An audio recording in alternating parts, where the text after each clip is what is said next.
The house was supposed to be empty. Harper Sterling stood in the doorway of what had once been an elegant foyer, keys still clutched in her trembling hand as amber eyes watched her from the shadows. Not one pair. Not two. At least 6 sets of glowing eyes tracked her every movement from the darkness beyond the boarded windows. You shouldn't have come here. The voice was low, rough with the promise of violence. Harper's hand tightened on the keys to Blackthorn Estate as a figure stepped out of the shadows near the grand staircase. A boy, no, a young man, emerged from the darkness like he'd been part of it. 16, maybe 17, with wild dark hair and eyes that glowed amber in the dim light. Everything about him screamed predator, from his coiled stance to the way he moved with fluid, dangerous grace. Ethan, I presume. Harper kept her voice steady despite her racing heart. She'd dealt with plenty of dangerous supernaturals in her line of work, but this felt different. Personal. I'm Harper Sterling. I believe you've been expecting me. The boy, Ethan, laughed, but there was no humor in it. Expecting you? Lady, we've been praying you'd never show up. He took a step down, and Harper caught the fluid grace of a predator in every movement. Turn around. Walk away. Pretend you never got that letter. Can't do that. Harper held up the legal documents she'd been carrying since Boston. Lysander Sterling left me this estate. All of it. That includes you and whoever else is hiding in the shadows. As if summoned by her words, they emerged. 7 more children, ranging from what looked like 6 years old to mid-teens. They appeared from behind furniture, from alcoves, from places Harper hadn't even noticed could hide a person. Silent as ghosts, fierce as wolves. Their clothes were patched and worn, their hair unkempt, but their eyes, God, their eyes held an ancient wariness that broke Harper's heart. We don't belong to anyone, Ethan snarled, moving down another step. The others shifted restlessly behind him, a pack responding to their alpha's agitation. And this place doesn't belong to you. Legal papers mean nothing here. Harper had been appraising supernatural artifacts for 10 years. She knew power when she saw it, knew the weight of old magic and older secrets. But standing in this ruined mansion with 8 feral children who moved like wolves and watched her like prey, she felt completely out of her depth. Look, she said, forcing calm into her voice. I didn't ask for this inheritance. I never even met Lysander Sterling. But I'm here now, and like it or not, we need to figure this out. Figure what out? The voice came from the smallest of the group, a girl who couldn't be more than 6. She had the same amber eyes as the others, the same careful stillness. You're going to send us away. Adults always send us away. The words hit Harper harder than she'd expected.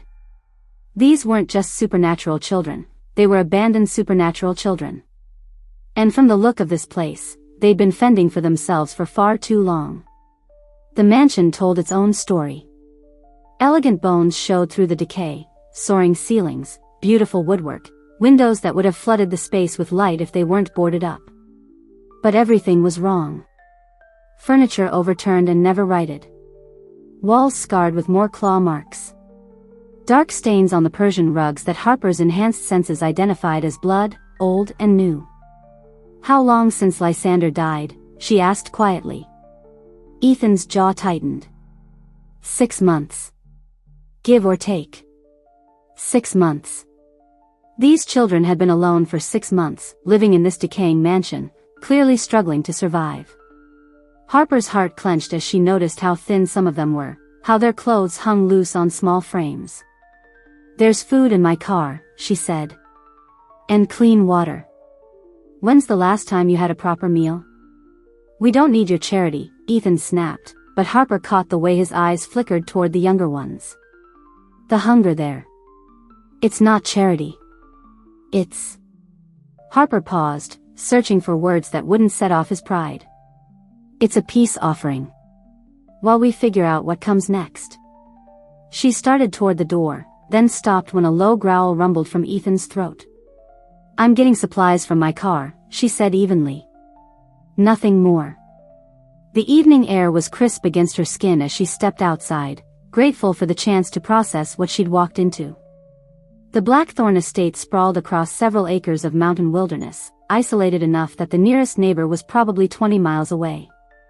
Perfect for a pack of supernatural children who needed space to run free. Harper loaded her arms with the groceries she'd brought for herself, plus the emergency supplies she always carried. As a lone Omega, she'd learned to be prepared for anything. Though nothing had prepared her for this. A sound made her freeze halfway back to the house. Low, mournful, and definitely not human. A howl echoed across the mountains, answered by another from a different direction. Harper's supernatural senses sharpened, trying to pinpoint the source. Not the children. This was something else. Someone else. Another howl, closer this time. Deeper. Adult. Harper hurried back toward the mansion, her arms full of supplies and her mind racing. If there were other werewolves in the area, why weren't they helping the cubs? Why leave 8 children to fend for themselves in a decaying mansion? She found the kids exactly where she'd left them, though they'd moved closer together. Pack behavior, she realized. They were scared too. The howling, she said to Ethan. How often does that happen? His face went carefully blank. Don't know what you're talking about. He was lying. They all were, their eyes sliding away from hers with the transparency of children who hadn't yet learned to lie well. Whatever was out there in the mountains, they knew about it. And they were terrified. Harper set the supplies on what remained of a marble-top table. There's enough here for tonight. Tomorrow we'll need to talk about long-term arrangements. There won't be a tomorrow, Ethan said quietly. Not for you. It wasn't a threat, Harper realized with a chill. It was a warning. Another howl split the night air, and this time all 8 children flinched. The youngest, the little girl, pressed closer to an older boy who couldn't be more than 10 himself. What happens at night? Harper asked softly. Silence. What are you so afraid of? More silence, but she could see the fear in their eyes now. Raw, desperate terror that no child should ever have to carry. Harper looked around the ruined foyer again, noting details she'd missed before. The way furniture was pushed against certain doors. The heavy curtains that blocked more than just light. The way every entrance she could see had been reinforced with whatever materials they could find. This wasn't just a home. It was a fortress.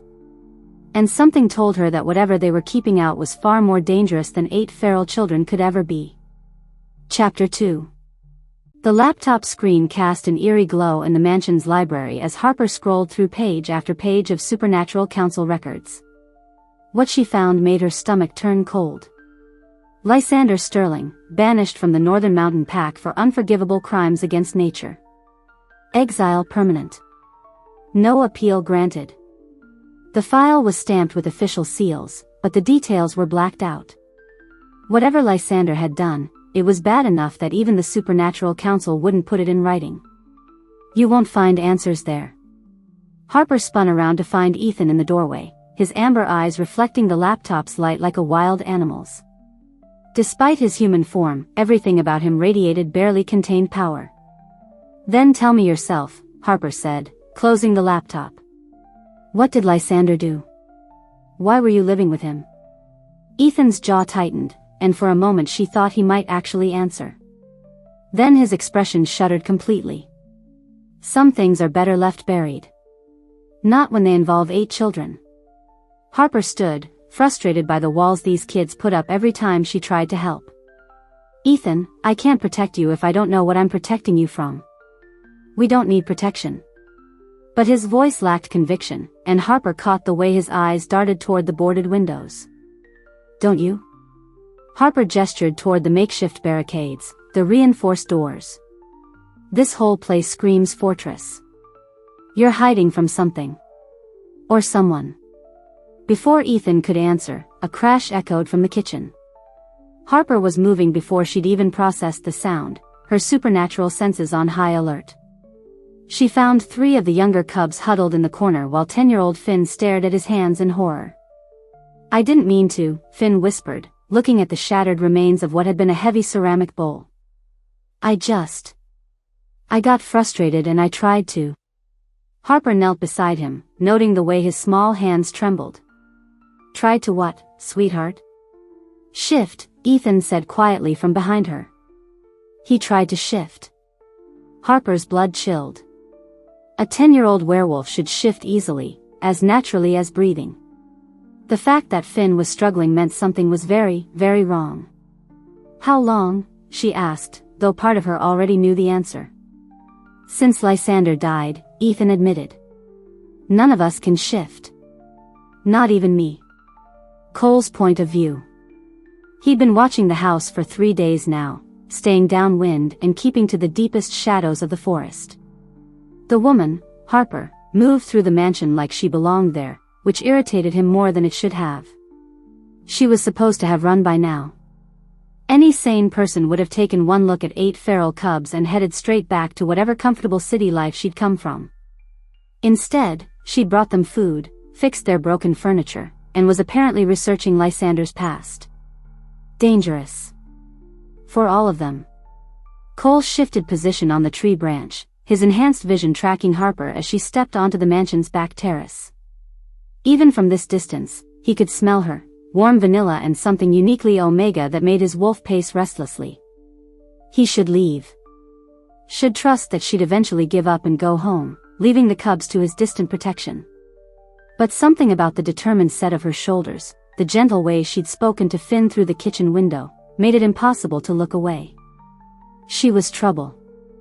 The kind of trouble an alpha like him couldn't afford. A branch snapped behind him, and Cole spun with lethal grace. Nothing. But his instincts screamed danger, the same instincts that had kept him alive through 10 years of exile. They were coming. He could feel it in the change of the wind, the way the forest suddenly seemed too quiet. Harper was out in the open, completely vulnerable, and she had no idea what was hunting her. Harper's point of view. The night air was crisp against Harper's skin as she stepped onto the terrace, desperate for space to think. 8 children who couldn't shift. A dead alpha with a mysterious past. And somewhere in the mountains, howls that made even the cubs tremble with fear. She was in over her head. You shouldn't be out here alone. Harper spun toward the voice, her heart leaping into her throat. A man emerged from the tree line like he'd stepped out of her darkest fantasies, tall, broad-shouldered, moving with the fluid power of an apex predator. Dark hair, darker eyes, and a face that would have been devastatingly handsome if not for the jagged scar that ran from his left temple to his jaw. Alpha. Every instinct she possessed screamed the warning. Who are you? Harper demanded, proud that her voice didn't shake. Someone who's trying to keep you alive. He stopped at the edge of the terrace, close enough that she could see the silver flecks in his dark eyes. Leave, Harper Sterling. Tonight.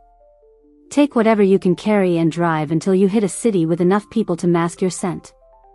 I'm not going anywhere. The words came out steadier than she felt. Those children need you gone.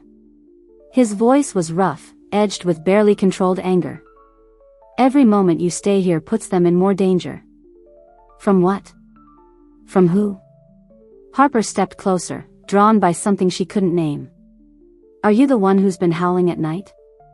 Something flashed in his eyes, surprise, maybe, or recognition. I'm the one who's been keeping the real monsters away. But I can't protect you and watch the cubs. And they matter more. The casual dismissal of her life should have stung. Instead, Harper found herself oddly touched by his priorities. What's your name? Cole. He said it reluctantly, like giving her that much was already too much. Cole. Harper tasted the name, felt the way it seemed to resonate in her chest. The cubs know you. The cubs are alive because of me. Cole's jaw tightened. Which is more than they'll be if you keep stirring up trouble. What kind of trouble? Harper demanded. What aren't you telling me? For a moment, she thought he might actually answer. The tension between them crackled like electricity, and Harper found herself wanting to step closer, to touch that scarred face and ease whatever pain put such shadows in his eyes. Then Cole stepped back, breaking the spell. "Pack your things, Harper. I won't ask again." "Good," Harper said, lifting her chin. "Because I wouldn't listen anyway." Something that might have been admiration flickered across his features before his expression hardened again. "Then you're going to get us all killed." He melted back into the shadows as suddenly as he'd appeared, leaving Harper alone on the terrace with her racing heart and the uncomfortable certainty that he was right. She was in way over her head. But looking back at the mansion where 8 lost children waited for someone, anyone, to choose them over the easy path, Harper knew she wasn't leaving. Not tonight. Maybe not ever. Even if it killed her. Chapter 3. Harper stared at the ancient leather journal she'd found hidden behind a loose stone in the library wall, its pages filled with Lysander Sterling's cramped handwriting. Her hands trembled as she read the final entry, dated just days before his supposed death. The binding is complete. 8 souls tethered to this land, unable to leave without facing true death. They will never escape what they are, what I've made them. The estate owns them now, as surely as if I'd branded my mark into their very souls.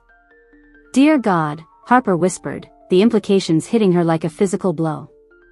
The cubs weren't just living at the estate, they were trapped here. Prisoners in their own home. You found his journal. Harper spun to find Ethan in the doorway, his young face etched with a weariness that belonged on someone 3 times his age. In the morning light streaming through the library's tall windows, she could see the family resemblance she'd missed before. The same strong jawline, the same amber eyes, the same proud way of holding his shoulders despite everything. Are you all siblings? Harper asked softly. Ethan nodded, moving into the room with that careful predator's grace they all shared. Cole's the oldest. Then me, then Zara, Logan, Finn, the twins Rosa and Rico, and Stella. His voice cracked slightly on the youngest's name. We were a pack long before Lysander took us. What happened to your parents? Hunters. The word came out flat, emotionless, but Harper caught the flicker of old pain in his eyes. Cole tried to keep us together, but he was barely 18 and we had nowhere to go. When Lysander offered sanctuary. Ethan shrugged, the gesture heavy with regret. We thought we were lucky. Harper's heart ached for them. 8 children who'd lost everything, only to fall into the hands of someone worse than the hunters who'd killed their parents. How long have you been bound to the estate? 3 years. Ethan moved to the window, staring out at the forest where Harper knew Cole was somewhere watching. At first, we didn't realize what he'd done. The binding was subtle, just a nagging feeling whenever we got too close to the property line. But then Logan tried to leave. Harper didn't want to ask, but she had to know. What happened? He collapsed about 50 feet past the main gate. Started convulsing, stopped breathing. We got him back to the house just in time. Ethan's hands clenched into fists. Lysander laughed. Said it was a lesson about the price of ingratitude. The casual cruelty of it made Harper's stomach turn. These children had been through hell, and instead of finding safety, they'd found a monster who'd made them his prisoners. Where's Cole now? Harper asked. Ethan's expression darkened. Hunting. He can only take human form at night, so he has to make the most of it. During the day. Ethan gestured toward the forest. He's stuck as a wolf. Part of Lysander's punishment for trying to protect us. Harper felt like someone had punched her in the chest. The scarred man who'd confronted her last night, who'd tried to send her away to keep her safe, he spent every daylight hour trapped in wolf form. All because he'd tried to save his siblings. Can the binding be broken? Harper asked. Maybe. Ethan's voice was carefully neutral. But Lysander made sure there was a catch. If someone tries to break the binding incorrectly, or if we're too far from the estate when it happens. He didn't finish the sentence, but he didn't need to. Harper sank into one of the library's leather chairs, overwhelmed by the magnitude of what she'd walked into. 8 children bound to a cursed estate by a madman's magic. Their older brother cursed to live half his life as a wolf. And somewhere in these mountains, threats that even Cole couldn't fully protect them from. Harper? The tiny voice came from the doorway. Harper looked up to see Stella, the youngest of the cubs, clutching a battered stuffed rabbit. Even at 6 years old, she had the same amber eyes as her siblings, but hers held a sweetness that the others had lost. "Hi, sweetheart," Harper said gently, pushing aside her dark thoughts. "Did you sleep okay?" Stella padded into the room, her bare feet silent on the Persian rug. "I had bad dreams again. About the alpha." "What alpha, baby?" Harper held out her arms, and Stella climbed into her lap without hesitation. The little girl's trust was both heartwarming and heartbreaking. "The bad alpha," Stella said matter-of-factly, snuggling against Harper's chest. "The one who hurt Cole. He said he'd come back for us when he was done sleeping." Harper exchanged a sharp look with Ethan over Stella's head. "Stella, honey, when did the bad alpha tell you this?" "In my dreams," Stella said. "But they're not really dreams. He talks to all of us sometimes, when we're sleeping. Says we're his cubs now and we'll never leave him." Harper's blood turned to ice. If Lysander was communicating with the children through dreams, that meant. "Ethan, when did Lysander die?" 6 months ago, Ethan said automatically, then his eyes widened as he caught her meaning. "But if he's still reaching the cubs?" "He's not dead," Harper finished. "He can't be." Before either of them could process that terrifying revelation, a commotion erupted from the kitchen. Shouts, the crash of breaking dishes, and underneath it all, a sound that made Harper's supernatural senses scream warnings, the low, pained growl of an injured predator. Harper was moving before she'd fully processed the sounds, Stella still in her arms. She found the other cubs clustered around the kitchen's back door, their faces pale with fear. Through the open doorway, Harper could see a massive black wolf limping across the estate's back lawn, leaving a trail of blood in the grass. "Cole," Ethan breathed. Harper handed Stella to Zara and was out the door before anyone could stop her. The wolf, Cole, had collapsed near the tree line, his dark fur matted with blood from multiple wounds. Harper dropped to her knees beside him, her hands hovering over his injuries. "What happened?" she asked, though she wasn't sure if he could understand her in wolf form. The wolf's dark eyes met hers, and Harper saw the intelligence there, the frustration of being trapped in a form that couldn't speak. Carefully, she ran her hands over his injuries, cataloging the damage. Claw marks across his ribs, a deep bite on his shoulder, multiple smaller cuts that spoke of a vicious fight. "We need to get you inside," Harper said. "Can you make it to the house?" The wolf tried to stand, stumbled, and Harper made a decision that would have seemed impossible a week ago. She slipped her arms under the massive animal, using her supernatural strength to help support his weight. "Come on," she murmured. "Let me help." Together, they made it to the mansion's back terrace.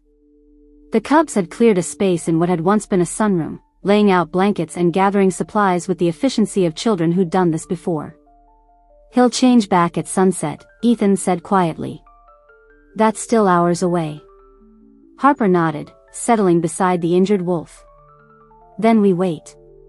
The afternoon passed in tense silence.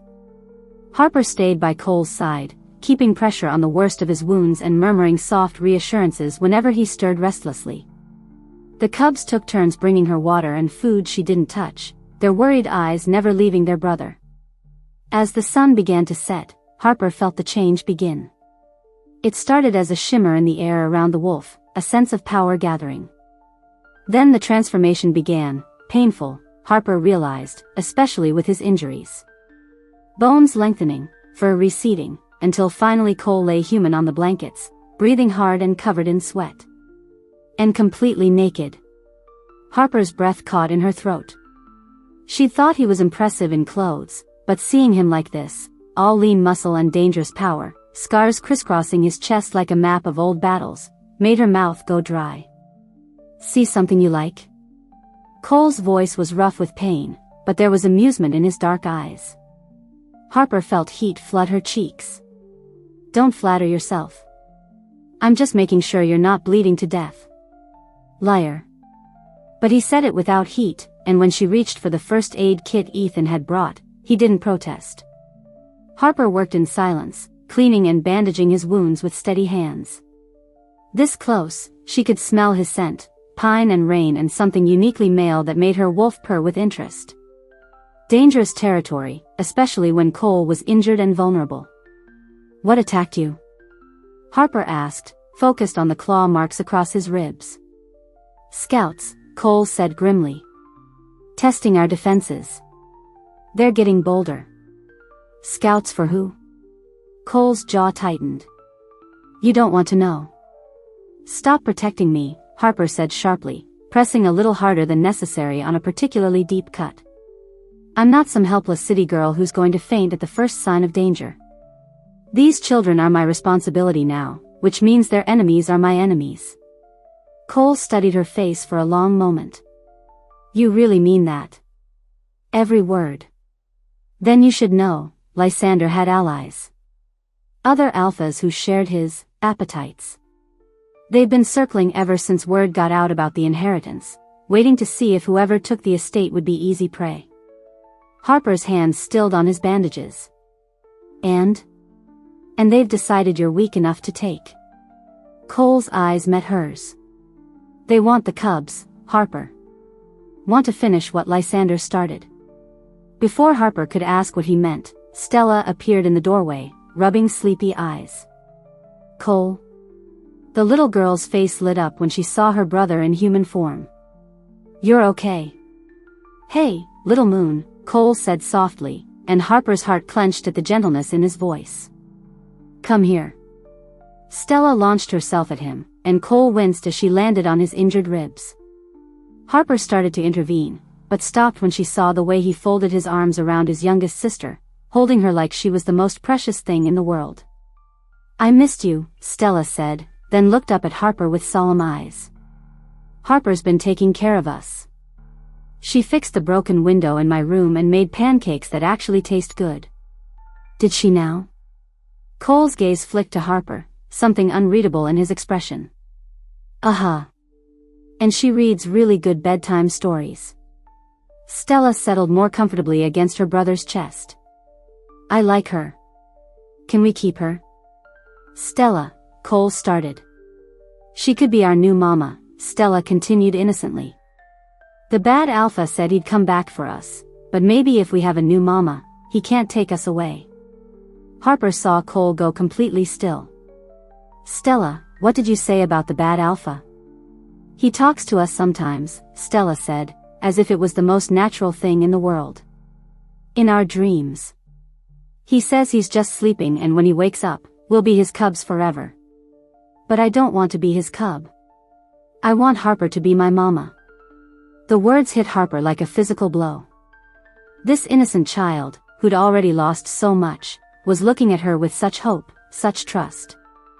And somewhere in this cursed estate, the monster who'd trapped them all was still alive, still reaching out to claim them.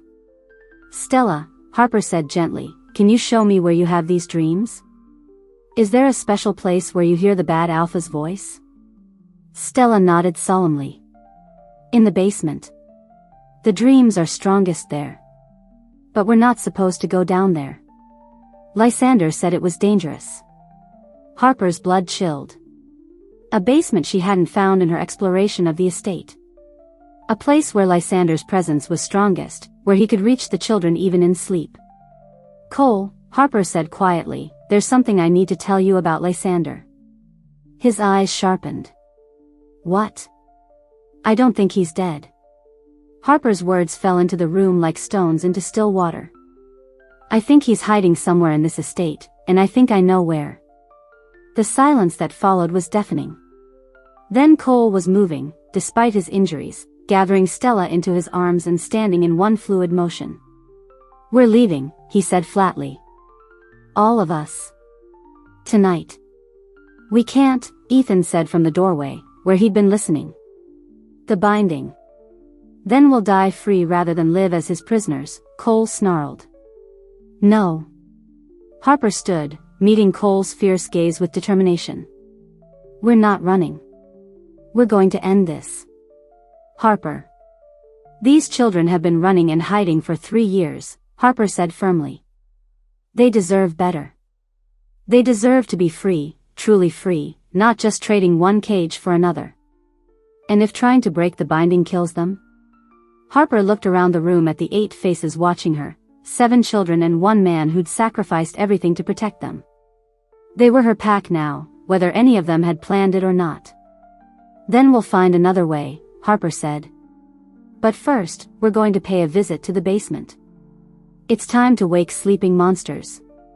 Cole's eyes burned with something between admiration and terror. You have no idea what you're suggesting. Then you better fill me in, Harper said, already moving toward the door. Because one way or another, this ends tonight. Behind them, Stella's small voice carried a chilling certainty. The bad alpha is waking up. I can feel him stirring. Harper's resolve hardened. If Lysander Sterling wanted a fight, she'd give him one. But this time, he'd face an Omega who had everything to lose, and a family worth fighting for. Chapter 4. Cole's point of view. The hidden entrance to the basement was concealed behind a false wall in the mansion's wine cellar, accessible only by pressing a specific sequence of stones that Harper somehow knew without hesitation. Cole watched her work with growing unease, noting the way her fingers moved across the ancient symbols carved into the rock as if guided by muscle memory. How did you know the pattern? He asked as the wall swung inward with a grinding of centuries-old mechanisms. Harper paused, her hand still on the stone. I'm not sure. It just felt right. She looked up at him with confusion clouding her amber eyes. That's strange, isn't it? Strange didn't begin to cover it. Cole's wolf was pacing restlessly, every instinct screaming warnings he couldn't quite name. The air that wafted up from the hidden staircase carried scents that made his stomach turn, old magic, preserved death, and underneath it all, something that reminded him unnervingly of Harper's own sweet scent. Maybe we should wait, Cole said, though he knew they couldn't. Stella's fever had spiked an hour ago, and Finn was now showing the same symptoms, a burning temperature that their supernatural healing couldn't touch, accompanied by a listlessness that spoke of life force being slowly drained away. We can't. Harper's voice was steady, but Cole could smell her fear. Whatever's down there is connected to what's happening to the cubs. Every hour we wait makes them weaker. She was right, and they both knew it. Still, as they descended the narrow stone steps into darkness that seemed to swallow their flashlight beams, Cole found himself wishing he could shield Harper from whatever they were about to discover. The need to protect her had become a constant ache in his chest, growing stronger every moment they spent together. The staircase ended in a circular chamber carved from living rock, its walls covered in symbols that hurt to look at directly. Ancient magic, the kind that came with a terrible price. But it was what dominated the center of the room that made Cole's blood freeze in his veins. A crystal chamber, roughly the size of a coffin, filled with swirling silver mist that moved with unnatural purpose. And suspended within that mist, perfectly preserved as if he'd only just laid down to sleep, was Lysander Sterling. Jesus, Harper breathed, stepping closer despite Cole's instinctive move to hold her back. He looks exactly like his portrait upstairs. Cole studied the face of the man who'd tormented his family for 3 years. Even in magical sleep, Lysander's features held a cruel beauty, sharp cheekbones, dark hair shot with silver, and a mouth that seemed to curve in perpetual disdain. But it was his hands that drew Cole's attention, pressed against the crystal walls of his prison. The same long fingers, the same elegant bone structure, that he'd noticed in Harper's graceful gestures. Harper, Cole said slowly, a terrible suspicion beginning to form. Look at his hands. She glanced down at her own hands, then back at Lysander's, and Cole saw the exact moment understanding hit her. The similarity was unmistakable, the same narrow wrists, the same long fingers, even the same way the pinky curved slightly inward. No, Harper whispered, backing away from the chamber. That's not, it can't be. Before Cole could respond, Harper's foot struck something on the floor. A leather-bound journal, one of dozens scattered around the base of the stasis chamber. Harper picked it up with trembling hands, and Cole read over her shoulder as she opened to a random page. Day 847 of the experiment. The binding grows stronger. Subject 7 shows remarkable adaptation to the life force transfer, though her wolf remains stubborn. Note: increase binding intensity during next moon cycle. The others watch her with growing concern. Excellent. Fear makes them more compliant. Addendum: received word from my contact in Boston. The child has been placed successfully. She'll never know what she is until I'm ready to bring her home. My greatest creation should be raised far from here, kept pure until she's needed. Harper's hands shook so violently she nearly dropped the journal. The child, she whispered. He's talking about a child he placed in Boston. Cole's wolf was howling now, a sound of pure anguish that had nothing to do with his own pain. Harper, where were you born? Boston. The word came out barely audible. I was adopted.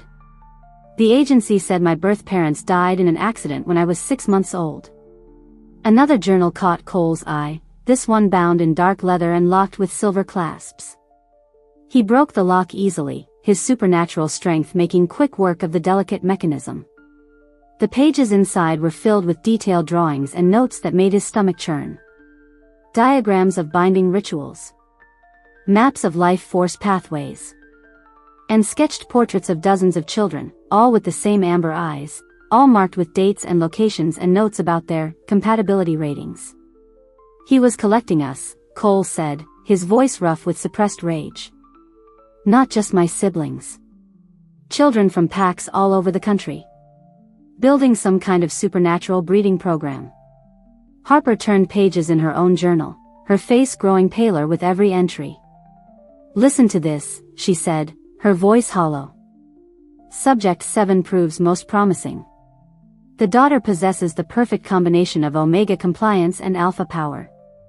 When she reaches maturity, she will serve as the cornerstone of the new order. Through her, all others will be bound not just to place, but to purpose. Subject 7, Cole repeated. 7 children in your adoptive family? No. Harper's eyes met his, wide with dawning horror. 7 Omega children he'd been tracking. I was the 7th one he found. The one he decided to keep. The pieces were falling into place with sickening clarity.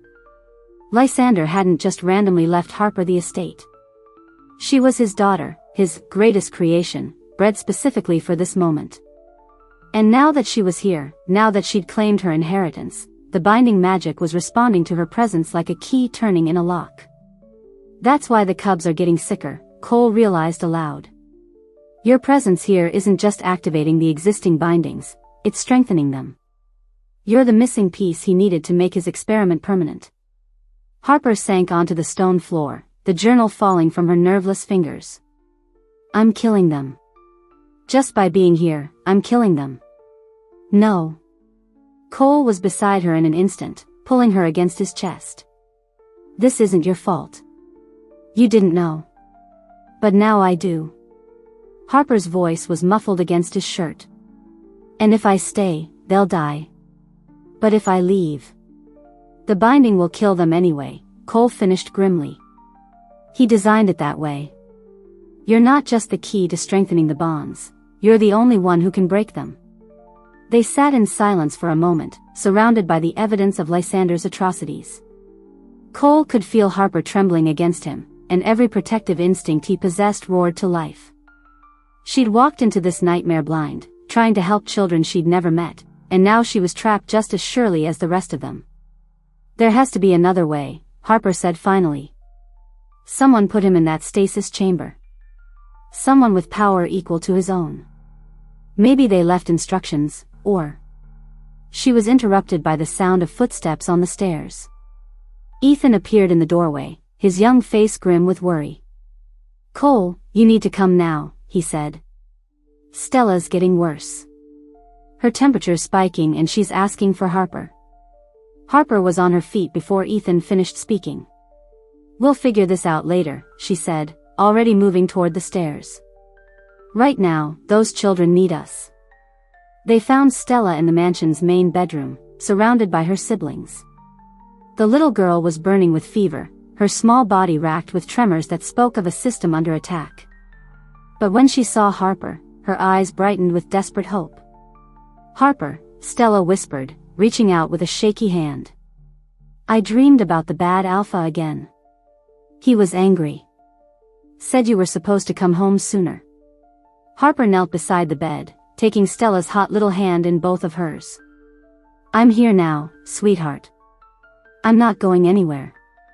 Promise?" Stella's amber eyes, so like Lysander's, Cole realized with a sick lurch, searched Harper's face. "I promise," Harper said firmly. Over the next few hours, they took turns keeping vigil over Stella while Finn's condition continued to deteriorate.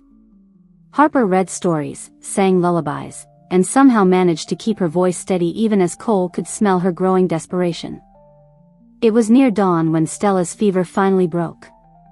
The little girl slipped into peaceful sleep for the first time in days, and Harper slumped with exhaustion in the chair beside the bed. "Get some rest," Cole said quietly. "I'll watch her. I can't sleep." Harper's voice was hoarse from hours of storytelling. "Every time I close my eyes, I see those journals.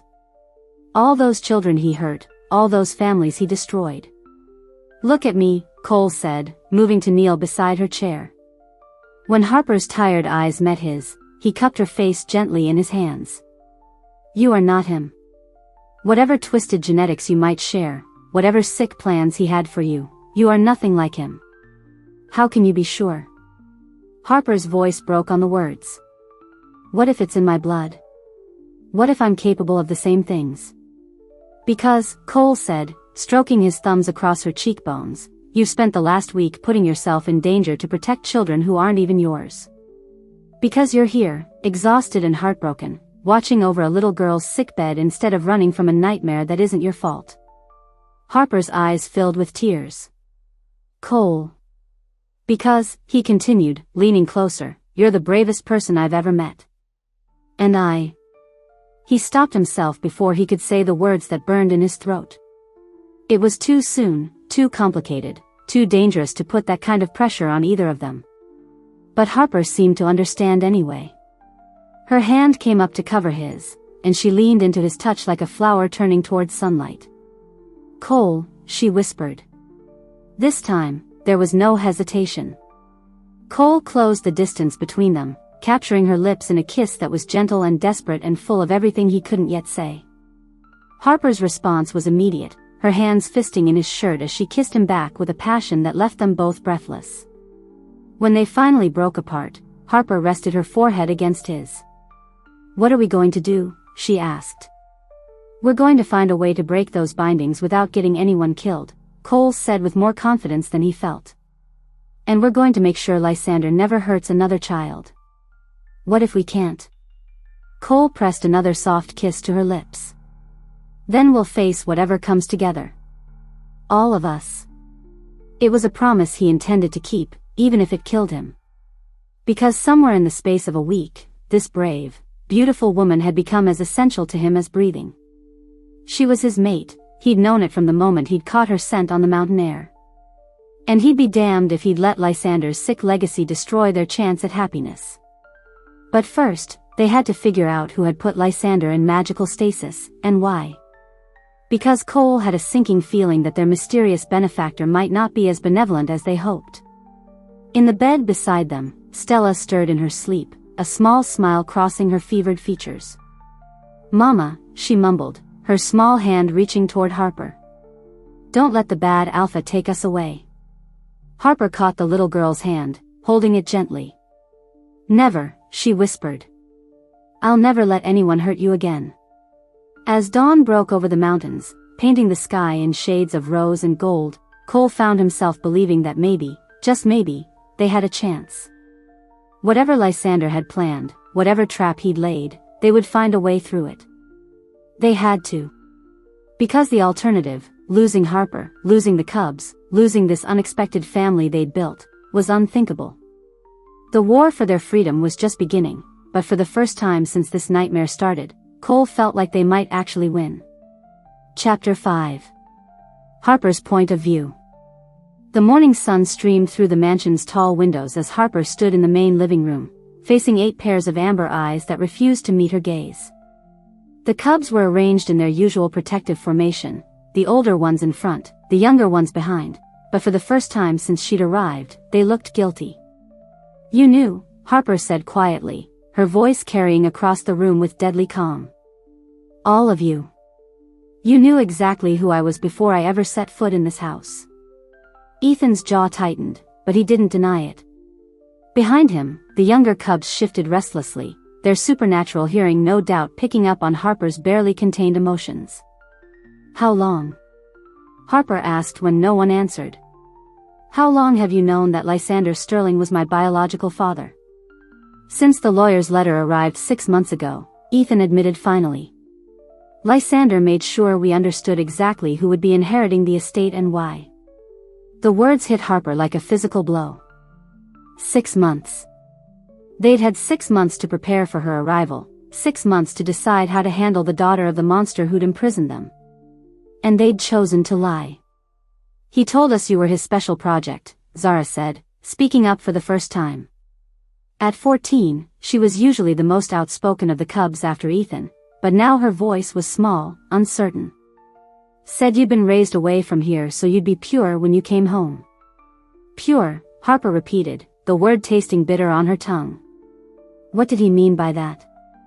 "Untainted by pack politics," Ethan explained. Lysander believed most werewolves were corrupted by traditional pack structures. He wanted to create something new, something better. And you were supposed to be the cornerstone of his vision. Harper felt sick.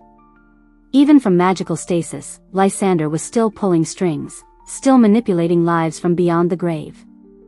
"Is that why you threatened me that first day? Because you thought I was here to finish his work?" "We were scared," Stella said in a small voice, stepping out from behind her older siblings. "Lysander said his daughter would make us do terrible things. But you're not terrible. You're nice." The simple declaration from the 6-year-old nearly broke Harper's heart. These children had been living in terror, not just of their captor, but of her, the daughter they'd been told would complete their enslavement. "I would never hurt you," Harper said, kneeling down to Stella's level. "Any of you. You have to know that." "We know that now," Ethan said quietly. "But at first, you thought I was as much of a monster as he is." Harper stood, facing the older boy who'd become the de facto leader of their little pack. "What changed your mind?" "You stayed," Ethan said simply. "When Cole warned you to leave, when we gave you every reason to run, you stayed. Lysander never told us his daughter would choose us over her own safety." The words should have been comforting, but Harper caught the undercurrent of uncertainty in Ethan's voice. But nothing's changed, has it?" Ethan's amber eyes met hers with painful honesty. "You're still his daughter. You're still here to complete the binding. The only difference is that now you're trying to fight it instead of embrace it." Harper opened her mouth to argue, then stopped. Because as much as she hated to admit it, Ethan was right. She was Lysander's daughter, bred specifically for this purpose. And despite her best intentions, her presence here was slowly killing the children she'd come to love. "There's something else," Harper said after a moment. "Something I learned from his journals. My mother, she wasn't just any werewolf. She was a witch." The cubs exchanged glances, and Harper caught the flicker of something that might have been hope in their eyes. "What kind of witch?" Finn asked, speaking up from where he sat curled against Logan's side. The 10-year-old was still weak from his recent fever, but his eyes were sharp with interest. "I don't know yet," Harper admitted. "But it explains why Lysander's binding magic responds to me differently than he expected. I'm not just an Omega, I'm something else entirely." Before anyone could respond, the sound of a car engine echoed from the estate's front drive.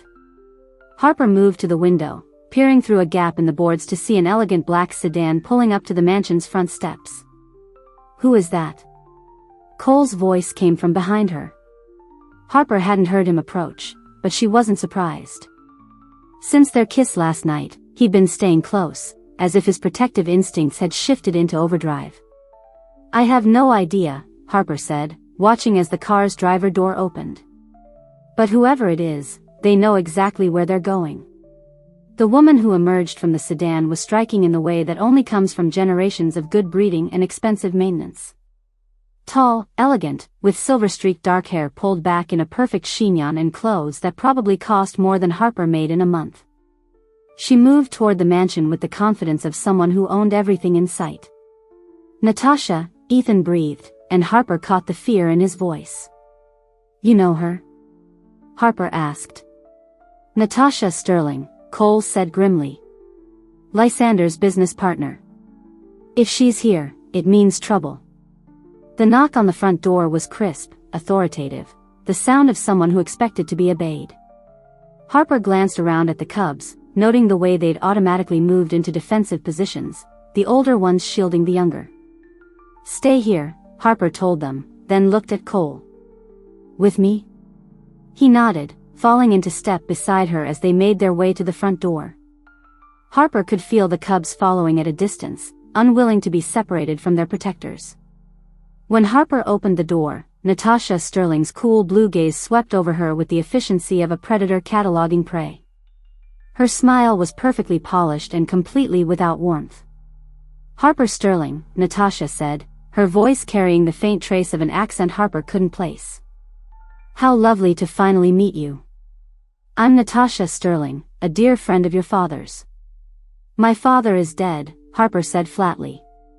Natasha's smile widened. Oh, my dear. We both know that's not entirely true, don't we? She stepped forward, clearly expecting to be invited in. When Harper didn't move aside, Natasha's expression hardened almost imperceptibly. May I come in? We have a great deal to discuss. Every instinct Harper possessed screamed warnings, but she stepped aside anyway. Better to face this threat head-on than let it fester in uncertainty. Natasha swept into the mansion's foyer with the air of someone reclaiming familiar territory. Her gaze took in the boarded windows, the makeshift fortifications, the obvious signs of children living in survival mode, and her perfectly sculpted lips tightened with disapproval. Really, Cole, she said, turning to face the man who'd moved to flank Harper's other side. Is this how you've been caring for Lysander's children? Like wild animals in a cave? They're not his children, Cole snarled, and Harper could see his control fraying at the edges. They're prisoners he collected. And they're better off as wild animals than as his toys. Such dramatic language, Natasha said with a dismissive wave. But then, you always did have a tendency toward melodrama. It's what got you cursed in the first place. Harper felt Cole tense beside her, his wolf pressing close to the surface. Careful, Natasha. Or what? Natasha's smile turned predatory. You'll attack me? We both know you're not capable of harming me, dear boy. The binding won't allow it. The binding. Harper's blood chilled as she realized what Natasha was implying. You're bound to Lysander too. Not bound, exactly, Natasha said, finally turning her attention fully to Harper. More of a partnership. One that's protected both of us quite well over the years. You put him in stasis, Harper said, the pieces clicking into place. You're the one who prevented him from completing his plan. Temporarily, Natasha corrected. I simply felt the children needed more time to adjust before the final phase of Lysander's vision was implemented. But now that you're here, we can move forward. Move forward with what? Natasha moved deeper into the room, her heels clicking against the marble floor. With creating the perfect supernatural society, of course. A world where power is properly distributed, where the strongest rule and the weakest serve their betters. Your father was a visionary, Harper. It would be a shame to let his work die with him. His work was torture, Harper said, her voice rising. He imprisoned children, experimented on them, turned them into magical batteries for his sick fantasies. He was creating order from chaos, Natasha said sharply. Do you have any idea what the supernatural world looked like before visionaries like your father began implementing control measures? Pacts at war, territories constantly shifting, children dying because their parents were too weak or too sentimental to make the hard choices. The hard choices? Cole stepped forward, his body vibrating with barely leashed violence. Like cursing an 18-year-old to spend half his life as a wolf because he tried to protect his siblings? Like teaching you that there are consequences for defying your betters, Natasha said coolly. You're stronger now, more focused. The curse made you into the perfect guardian for these children. Harper felt something stir inside her chest, a warmth that had nothing to do with emotion and everything to do with power. For a moment, the air around her seemed to shimmer, and she could swear she saw threads of silver light connecting Natasha to something dark and twisted in the mansion's depths. You're still connected to him, Harper said, the knowledge coming to her with startling clarity. The stasis chamber. You're the one maintaining it. Natasha's eyes sharpened. Clever girl. Yes, I've been keeping your father in magical suspension while we waited for you to mature.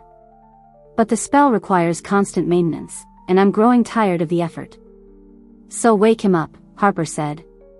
Break the stasis and let him face the consequences of what he's done. Oh, but I can't do that, Natasha said with mock regret. You see, the binding that holds these children to the estate is connected to Lysander's life force. If he dies, truly dies, they die with him. But if he wakes before the binding is properly transferred to you. She didn't need to finish the sentence. Harper could see the trap now, laid out with elegant simplicity. Keep Lysander in stasis forever, and Natasha remained in control. Wake him up prematurely, and the cubs died. But transfer the binding to Harper. You want me to take his place, Harper realized. Become the anchor point for the magic that's holding them prisoner. Holding them safe, Natasha corrected. Do you have any idea how many supernatural children go missing every year? How many end up dead because their parents couldn't protect them? Here, they have security. Purpose. A chance to become something greater than they ever could have been running wild. They have a prison, Harper said flatly. They have a home, Natasha countered. One that could be truly beautiful with the right guidance. Your guidance. Harper felt the cubs moving closer behind her, could smell their fear and desperation. They were caught between Natasha's promises of safety and Harper's offer of freedom, and both options seemed equally likely to get them killed.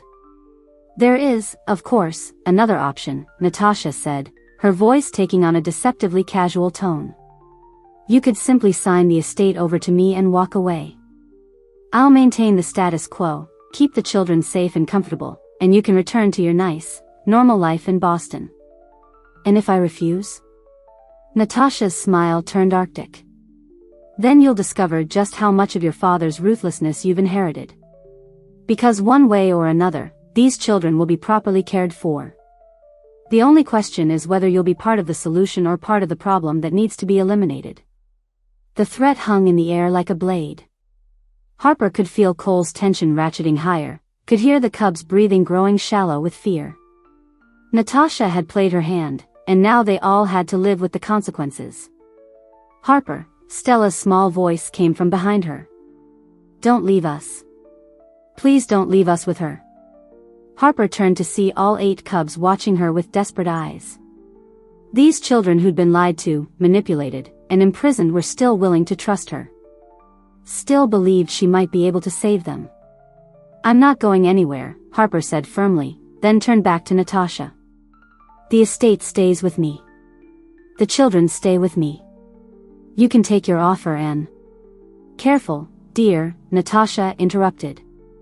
You're still very new to this world. There are powers at play here that you don't understand.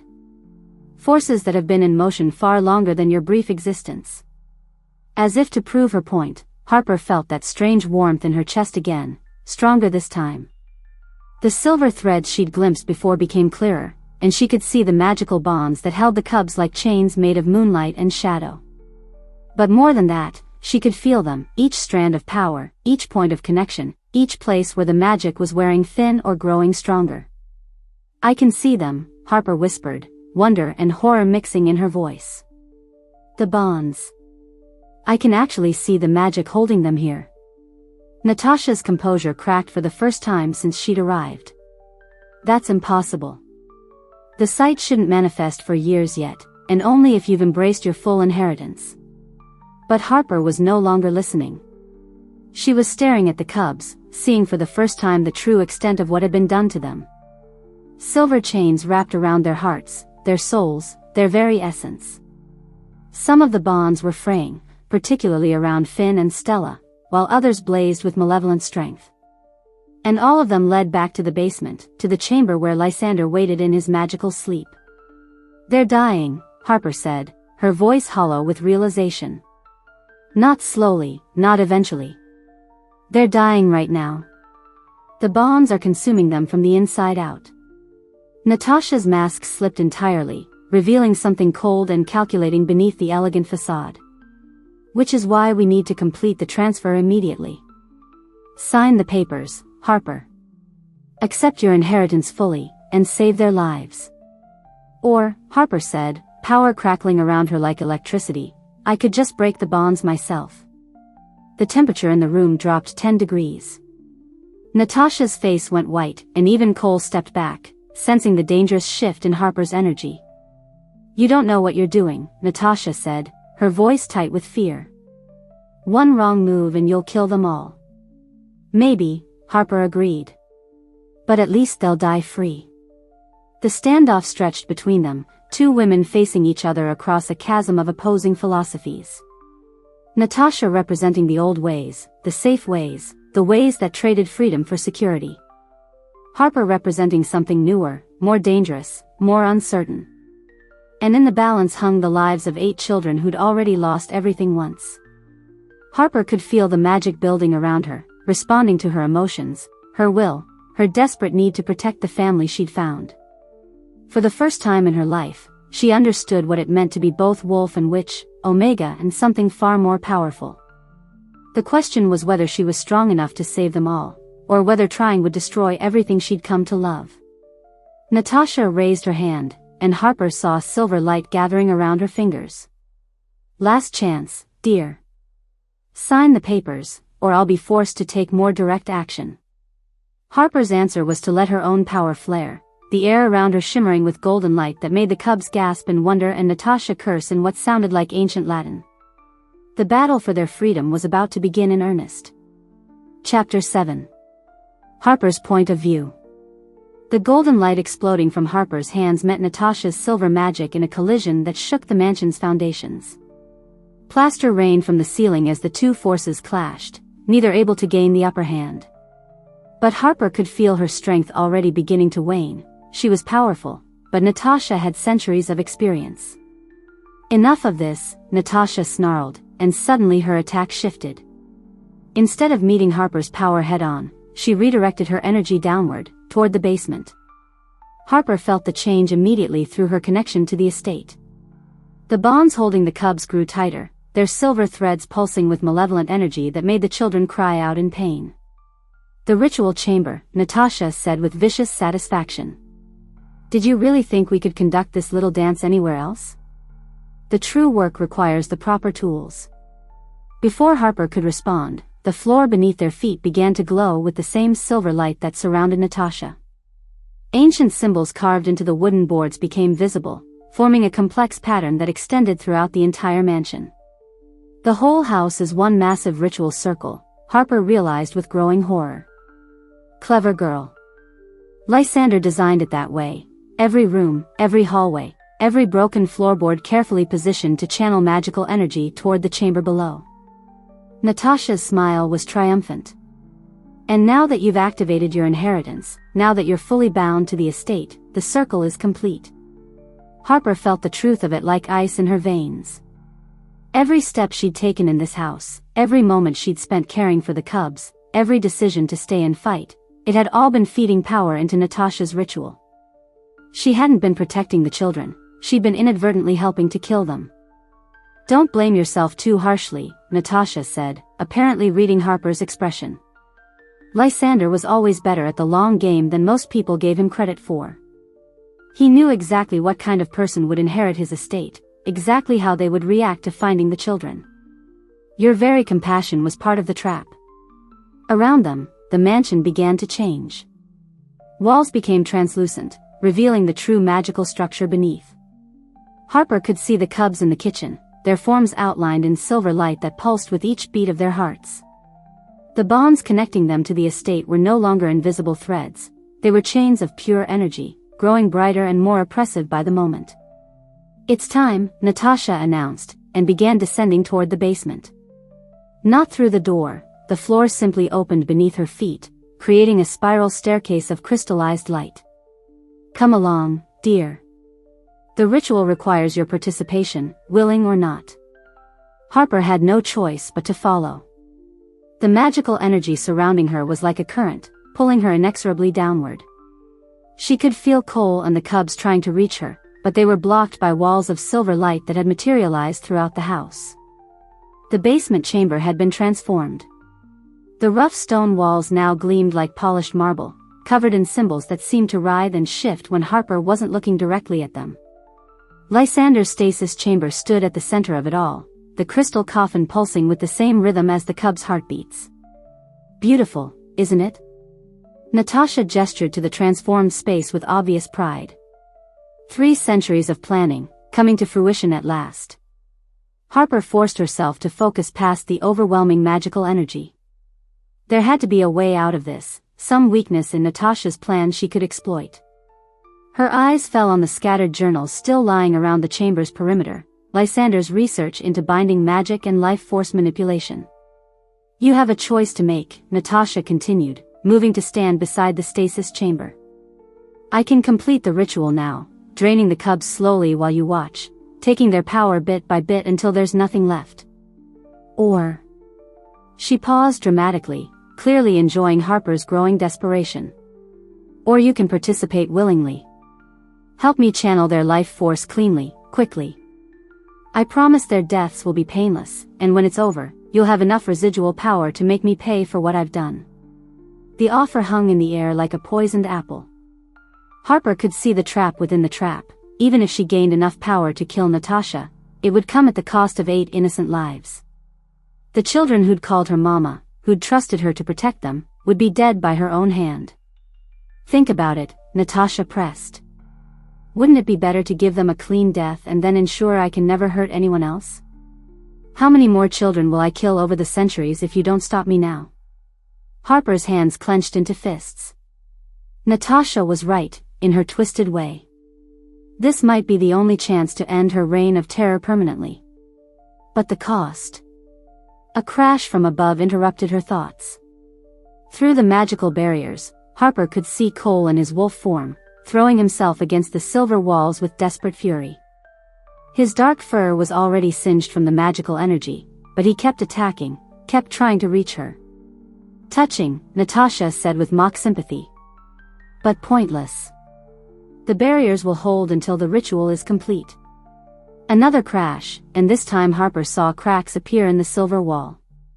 Cole's determination was literally breaking through Natasha's magic, though it was clearly costing him. "Impossible," Natasha breathed, then her expression hardened. "Very well. If he insists on interfering." She raised her hand, and the symbols on the chamber walls flared with blinding light. Harper felt the change immediately. The magical pressure in the room doubled, then tripled.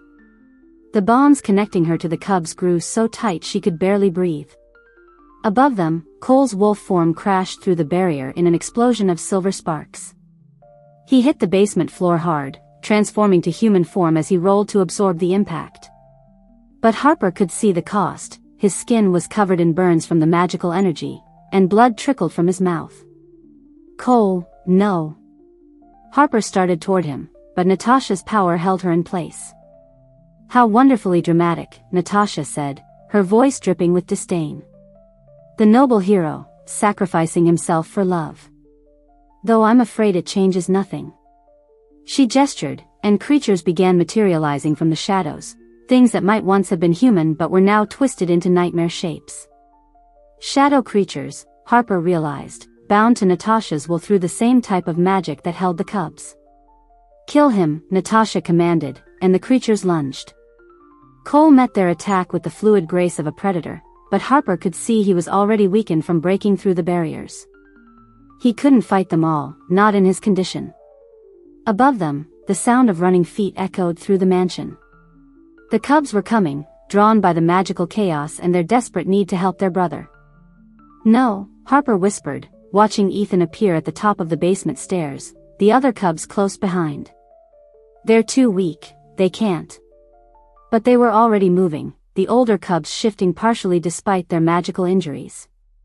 Not full transformations, the binding magic wouldn't allow that, but enough to give them claws and fangs and the speed to dodge the shadow creature's attacks. Harper watched in agonized pride as her makeshift family fought for their lives. Stella, barely 6 years old, staying behind the others but ready to run if needed. The twins, Rosa and Rico, moving in perfect synchronization despite being only 9. Finn, still weak from his recent fever, throwing himself at a shadow creature twice his size to protect Zara. They were magnificent. They were doomed. "Enough of this melodrama," Natasha said sharply. "Time to end things." She placed her hands on Lysander's stasis chamber, and the crystal began to crack. But instead of releasing him, the breaks in the crystal allowed Natasha to reach inside, to touch Lysander's sleeping form directly. The effect was immediate and horrifying. The bonds connecting the cubs to the estate blazed with silver fire, and Harper felt their life force beginning to flow toward Natasha like water rushing through broken dams. "No!" Harper lunged forward, but Natasha's power was too strong. She could only watch helplessly as the children she loved began to die. That's when she saw it, one of Lysander's journals, fallen open to a page covered in diagrams and frantic notes. Her enhanced vision, sharpened by desperation, could make out the words even at a distance. The binding transfer requires willing acceptance of magical debt. No external force can impose the burden, it must be taken voluntarily. The original anchor point can shift responsibility by conscious choice, but only at the cost of their own life force. Harper's blood turned to ice as she understood. There was a way to break the bonds, but it required someone to willingly take on all the magical debt, all the pain, all the slowly draining life force, all the supernatural chains that held the cubs prisoner. It would kill whoever attempted it. The human body couldn't sustain that much magical energy for more than a few minutes. But a few minutes might be enough to set the cubs free. Harper looked up at her family, Cole bleeding but still fighting, the cubs growing weaker by the moment, Stella's tiny voice calling for her mama, and made her choice.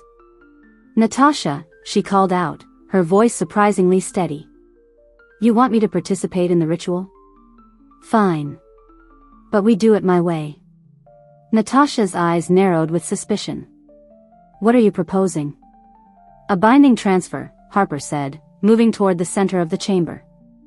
"From them to me. All of it. Every chain, every magical debt, every ounce of supernatural enslavement they've endured." "Impossible. The ritual requires..." "The ritual requires willing participation," Harper interrupted, drawing on Lysander's research. "And I'm willing. But not to help you kill them. To save them." Natasha's face went white as she realized what Harper was suggesting. "You'll die. The magical debt from 8 bound souls will tear you apart." "Probably," Harper agreed. "But they'll be free. And you'll lose your power source." "Harper, no." Cole's voice was rough with pain and desperation.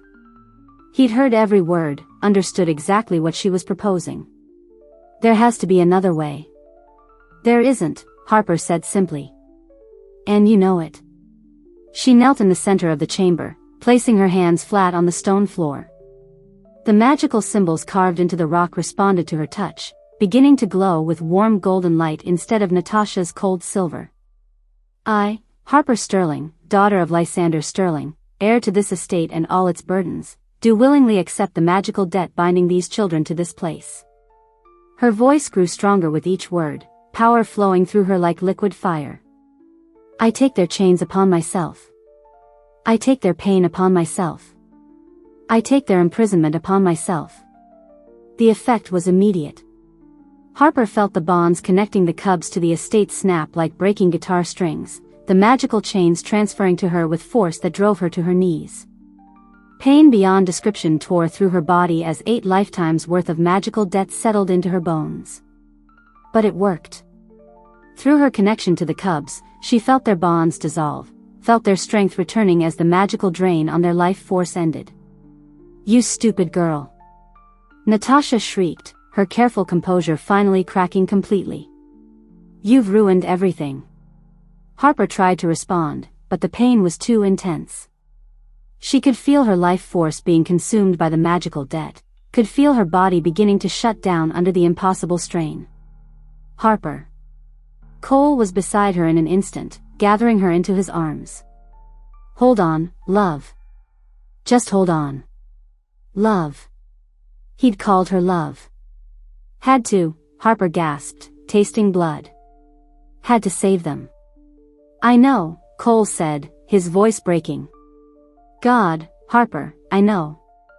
And I love you for it. I love you so much it feels like dying." Harper managed to smile through the pain. At least she'd heard the words, even if she wouldn't live to treasure them. Around them, the chamber began to shake as Natasha's fury reached new heights. But there was something else, a different kind of magical disturbance, coming from the stasis chamber. "No, no, no," Natasha muttered, her hands flying over Lysander's crystal prison. "Not now.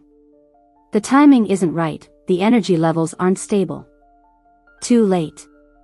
The stasis chamber exploded in a shower of crystal shards and silver light, and Lysander Sterling sat up with the casual grace of someone waking from an afternoon nap. His amber eyes, so like Harper's own, surveyed the chaotic scene with mild interest. "Sister, dear," he said in a voice like poisoned honey.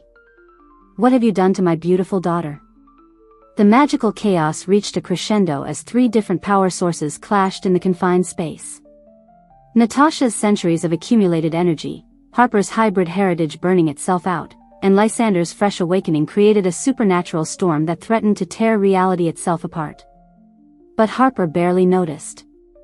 She was focused on the warm weight of Cole's arms around her, on the knowledge that the cubs were free, on the certainty that she'd made the right choice even if it killed her. In the distance, she could hear Stella crying, and she tried to call out reassurance. But the darkness was closing in, and Harper Sterling, who'd spent a week learning what it meant to have a family worth dying for, finally let herself fall into the shadows. The last thing she heard was Lysander's cultured voice saying, "Now this is interesting," as if her potential death was nothing more than an amusing puzzle to solve. Chapter 8. Harper's point of view. Death felt like floating in warm honey, sweet, golden, and surprisingly peaceful. Harper drifted in the space between heartbeats, aware of voices calling her name but unable to respond. The magical debt that had been consuming her life force was still there, but somehow it felt different now. Less like chains dragging her down and more like roots spreading deep into rich earth. "Fascinating," came a voice she recognized but had never heard in person. Lysander's cultured tones carried an odd note of genuine wonder.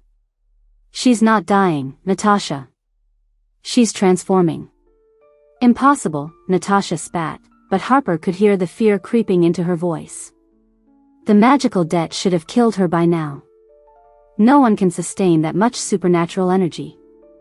No one ordinary, perhaps, Lysander agreed. But my daughter was never meant to be ordinary. Harper felt consciousness beginning to return, drawn back by the desperate sound of Cole's voice calling her name. She opened her eyes to find herself still in his arms, but the basement chamber had changed again. The oppressive silver light was gone, replaced by something warmer and more welcoming. The magical symbols on the walls now pulsed with golden energy that felt like sunlight and safety.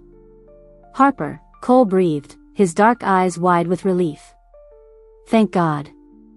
I thought I'd lost you." "Not that easy to get rid of me," Harper managed, though her voice came out as barely a whisper. She tried to sit up and gasped as power flowed through her, not the painful, consuming energy from before, but something clean and natural. Like breathing, or the steady rhythm of her own heartbeat. "The bonds," she said, suddenly remembering. "The cubs, are they free?" "See for yourself," Lysander said, gesturing toward the basement stairs. Harper looked up to see 8 young faces peering down at her with expressions of wonder and joy. The cubs were glowing, literally glowing, with warm golden light that spoke of magical chains finally broken. But more than that, they looked renewed. Stronger. As if freeing them from Natasha's binding had given them back something essential they'd lost. Mama. Stella broke away from the others and came racing down the stairs, launching herself into Harper's arms. You're okay. You're okay. I'm okay, baby, Harper said, holding the little girl close. Through their physical contact, she could feel it, the new bond that connected them. Not the cold, controlling magic Natasha had woven, but something warm and chosen. Like golden threads of love and loyalty that could be strengthened or released at will. How? Natasha demanded, her elegant composure finally cracking. The ritual should have killed her. The magical debt should have destroyed her if she were trying to carry it alone, Lysander interrupted. But she's not alone, is she? Look at them, sister. Really look.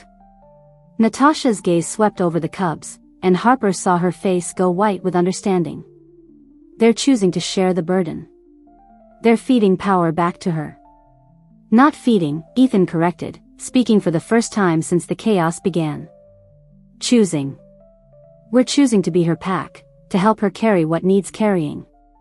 That's what real family does. Harper felt tears sliding down her cheeks as the truth of it settled into her bones. She hadn't taken the cub's magical debt to die with it, she'd taken it to transform it. What had been chains of imprisonment had become bonds of chosen family, freely given and freely accepted. Impossible, Natasha whispered, but her voice lacked conviction. Centuries of work, centuries of careful planning. Wasted, Lysander said simply. Because you never understood the most basic truth about power, dear sister. Magic drawn from fear and pain is always temporary. But magic rooted in love, that's eternal. Natasha's face twisted with rage and desperation. You sanctimonious fool. Love doesn't grant immortality. Love doesn't protect against time and death and loss. Doesn't it? Lysander looked at Harper and the cubs with something that might have been pride. Look at what my daughter has accomplished in a handful of days. Look at the family she's built from broken pieces. Tell me that's not a kind of immortality. Natasha raised her hands, silver light gathering around her fingers one last time. If I can't have eternal life, then no one can. I'll destroy them all before I let them mock centuries of my work. But when she tried to channel the power, nothing happened. The silver light flickered and died, leaving Natasha looking suddenly fragile and mortal. What's happening to me? Natasha's voice cracked with panic. The price of stolen power, Lysander said gently. It was never truly yours, Natasha. You borrowed it from the life force of others, and now that source has been cut off. Harper watched in fascination and horror as Natasha began to age before their eyes. The silver streaks in her hair spread until the entire mass turned white. Lines appeared around her eyes, her perfect posture began to stoop, and her flawless skin took on the papery texture of advanced age. No, Natasha gasped, looking down at her hands as liver spots appeared and spread. No, this isn't possible. I have safeguards, backups. You have nothing, Lysander said, his voice carrying a finality that made the chamber's walls ring like a bell. For 3 centuries, you've stolen years from others to extend your own life. Now time is collecting its debt with interest. Natasha opened her mouth to scream, but only dust emerged. Her body crumbled like ancient parchment, leaving nothing behind but a pile of gray ash and the memory of elegant cruelty. The silence that followed was profound. Harper found herself holding Stella tighter, as if the little girl's solid warmth could chase away the chill of witnessing such complete destruction. Is she really gone? Finn asked in a small voice. She's gone, Lysander confirmed. Her power is broken, her magic undone. The children she bound over the centuries have been freed, and the life force she stole has returned to where it belongs. Cole's point of view. Cole studied the man who had tormented his family for 3 years, searching for signs of the monster he'd come to destroy. But Lysander looked diminished. Still recognizably the elegant alpha from his portraits, but pale and somehow translucent, as if he were slowly fading from the world. You're dying, Cole said. It wasn't a question. Lysander smiled, and for the first time, the expression seemed genuinely warm. Yes. The stasis preserved my body but not my life force. I have perhaps an hour, maybe 2. Good, Cole said flatly. Cole, Harper said softly, but he shook his head. No, Harper. I know you want to see the best in everyone, but this man tortured children. He cursed me to spend half my life as a wolf because I tried to protect my siblings. He doesn't deserve your compassion. You're right, Lysander said quietly. I don't. What I did to you, to all of you, was unconscionable. I let my obsession with control, with creating the perfect supernatural society, turn me into the very monster I thought I was fighting against. Cole felt his wolf stir uneasily. This wasn't the arrogant, cruel alpha he'd expected to face. This was something else, someone broken and seeking redemption he had no right to expect. Why? Cole asked. Why bind children? Why turn them into magical batteries for Natasha's sick experiments? Lysander was quiet for a long moment, his amber eyes, so like Harper's, distant with memory. Because I was terrified, he said finally. Terrified of losing everything I cared about, the way I'd lost my parents, my first pack, everyone who'd ever mattered to me. I thought if I could create unbreakable bonds, if I could ensure absolute loyalty through magic, I could prevent that kind of loss from ever happening again. So you made us prisoners, Ethan said, his young voice heavy with years of pain. I made you safe, Lysander corrected, then shook his head. Or I told myself I was making you safe. In reality, I was just a frightened man trying to control the uncontrollable, and I became a monster in the process.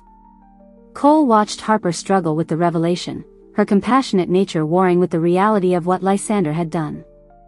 The cubs were clustered around her, seeking comfort and protection from the only stable adult they'd ever known. The curse, Cole said abruptly. Can you break it?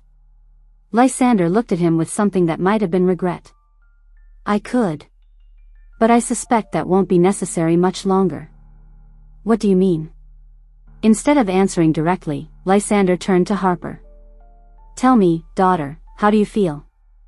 Has anything changed since you took on the cub's magical debt? Harper considered the question seriously. Everything feels deeper. More connected. I can sense each of them individually, feel their emotions, their health, their location even when they're not in sight. The alpha bond, Lysander said with satisfaction. You've become not just their protector, but their pack leader. A true alpha, not the artificial dominance I tried to create through magical compulsion. But Harper's an omega, Cole protested. Harper is whatever she chooses to be, Lysander corrected. Omega, alpha, witch, werewolf, these are just labels. What matters is the connections she's forged, the family she's chosen to protect. Cole felt something shift inside him as understanding dawned. The restless energy that had plagued him since arriving at the estate, the constant need to fight and protect and defend, it was settling into something calmer. More focused. The curse is already breaking, he realized aloud. Lysander nodded. A curse cast to punish an alpha's defiance loses its power when that alpha willingly accepts the role of protector to someone stronger. You're not fighting the pack hierarchy anymore, Cole. You're embracing your place in it. As if to prove his point, Cole felt the familiar sensation of approaching transformation, but this time, it didn't feel like a prison.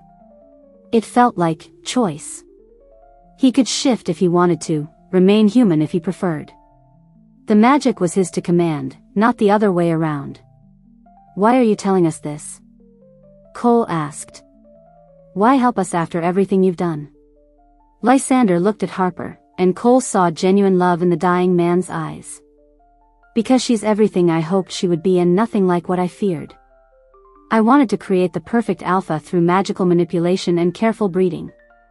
Instead, I created something far more precious, a woman who chooses to protect others not because magic compels her, but because love demands it. Harper's eyes filled with tears. I can't forgive you for what you did to them, she said quietly. They were children, and you stole their childhood, their freedom, their sense of safety. I know, Lysander said simply. I'm not asking for forgiveness. I'm asking for you to do what I couldn't, be better than your genetics would suggest. Be better than me. Harper's point of view. Harper felt Lysander's words settle into her heart like stones in deep water. This man, her biological father, the source of half her DNA, had caused immeasurable pain to the children she loved. But he was also dying, alone and filled with regret for choices that couldn't be undone. I won't be you, Harper said finally. I'll never use magic to force loyalty or create artificial bonds. These children will stay with me because they choose to, for as long as they choose to. And when they're ready to leave, to find their own paths, I'll help them go. I know you will, Lysander said, his voice growing fainter. That's why I'm proud to call you my daughter, even though I have no right to that pride. He turned to the cubs, who were watching the exchange with wide, wary eyes. I owe each of you an apology I can never adequately give. I stole your freedom, your sense of safety, your trust in adults who should have protected you. I can't undo that damage, but I can promise you this. My death will sever the last of the magical chains I placed on you. You'll be truly free to make your own choices. What about the estate? Ethan asked. What happens to this place? It belongs to Harper now, free and clear of all magical entanglements, Lysander said. She can do with it whatever she thinks best. Harper looked around at the cubs, her cubs now, by choice rather than magical compulsion, and felt certainty settle into her bones. We'll stay, she said. This place has been a prison, but it could be something else. A sanctuary. A safe haven for children who need one. A pack house, Cole added, moving to stand beside her. For kids who've lost their families or need protection from those who would hurt them. Stella tugged on Harper's sleeve. Will you really be our mama forever? Not because magic makes you, but because you want to? Harper knelt down to Stella's level, gathering the little girl into a fierce hug. For as long as you want me to be. All of you. You're my family now, the family I chose and the family who chose me back. Around them, the other cubs moved closer, creating a circle of warmth and belonging that felt more solid than any magical binding ever could. Lysander watched the tableau with peaceful eyes. You'll need to be careful, he warned. Natasha wasn't the only supernatural predator in the world. There will be others who see vulnerable children as easy prey. Let them come, Cole said, his voice carrying the quiet confidence of a wolf who'd found his true pack. They'll find us ready. Yes, Lysander said softly. I believe they will. He closed his eyes, and Harper felt the moment his life force finally gave out. There was no violence, no dramatic collapse, just a gentle fading, like a candle burning down to nothing. The man who'd caused so much pain simply stopped. Harper found herself surprisingly moved by his peaceful death. He'd been a monster, but he'd also been her father. And in the end, he'd tried to make amends for the harm he'd caused. What happens now? Zara asked, speaking for the first time since the battle ended. Harper looked around at her family, 8 children who'd survived hell and come out stronger, and 1 man who'd sacrificed everything to protect them. They were all looking at her with trust and love and the expectation that she'd know what came next. Surprisingly, she did. Cole's point of view.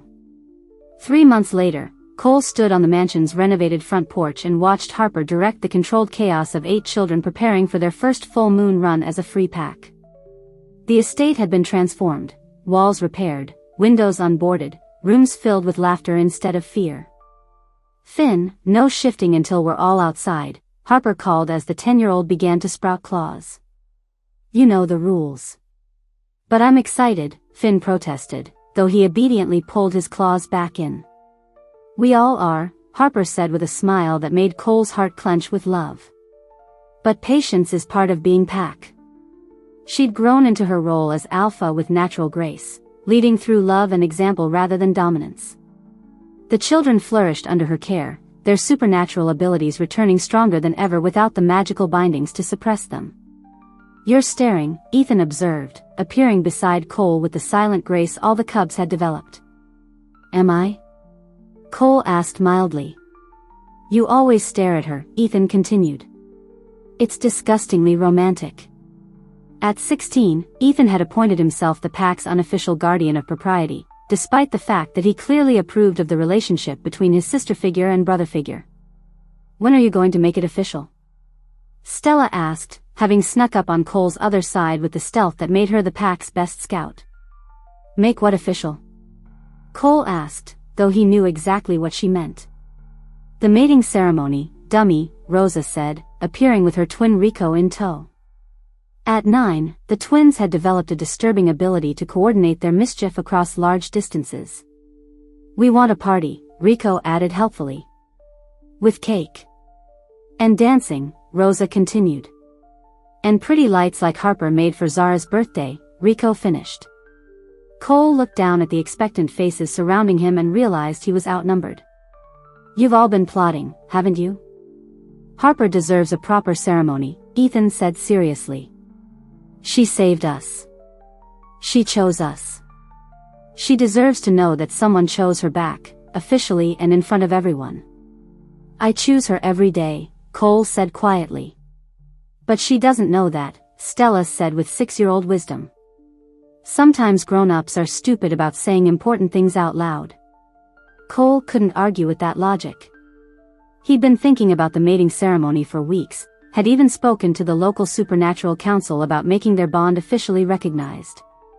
But something had held him back, the fear that Harper might feel pressured, that she might think he was moving too fast. What if she says no? Cole asked, voicing his deepest fear. The Cubs exchanged looks that suggested they thought he might actually be stupid. Cole, Zara said with 14-year-old exasperation, she lights up like a Christmas tree every time you walk into a room. She curls up against you during movie nights even when there's plenty of space on the couch. She lets you steal food off her plate. That last one is true love, Logan added solemnly.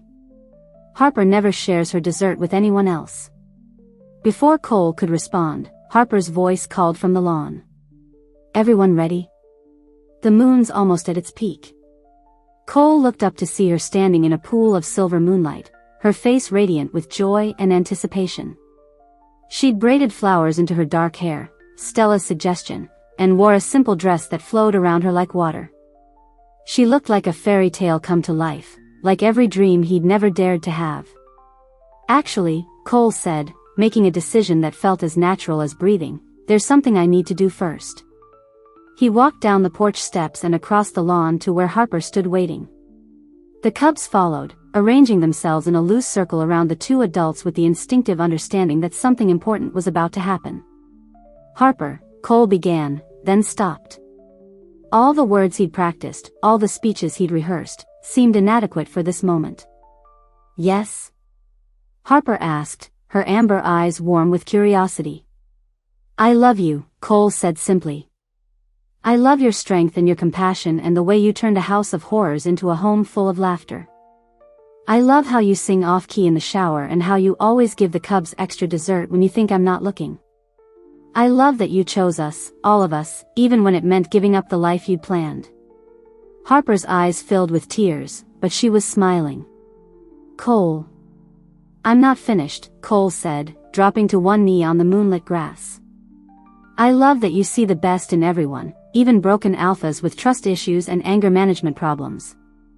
I love that you made me believe in pack bonds and chosen family and the possibility of happily ever after. He reached into his pocket and pulled out a ring he'd commissioned from a supernatural craftsman in town, white gold set with a stone that captured moonlight, and held it, just like Harper captured hearts and held them safe. Harper Sterling, Cole said, his voice steady despite the magnitude of the moment, will you be my mate? Will you let me spend the rest of my life protecting you and the family we've built together? Harper's answer was to drop to her knees in front of him, framing his face with her hands. Yes, she said, her voice thick with tears and laughter. Yes, you ridiculous man. Of course, yes. The kiss that followed was witnessed by 8 cheering children and blessed by the light of the full moon. When they finally broke apart, Harper was wearing the ring and Cole was wearing a smile that felt like it might never fade. Can we have the ceremony next month? Stella asked, apparently having given this considerable thought. I want to pick flowers for decorations. And we need to invite the Hendersons, Ethan added, referring to the family of displaced werewolf cubs who'd arrived at the estate just last week. Their kids should see what a proper pack celebration looks like. Harper and Cole exchanged glances over the cubs' heads. In the 3 months since Natasha's defeat, word had spread through the supernatural community about the sanctuary they'd created. Children who'd lost their families, teens who'd been rejected by traditional packs, young supernaturals who simply needed a safe place to figure out who they were, they all seemed to find their way to Blackthorn Estate. Their pack was growing, and Harper couldn't be happier about it.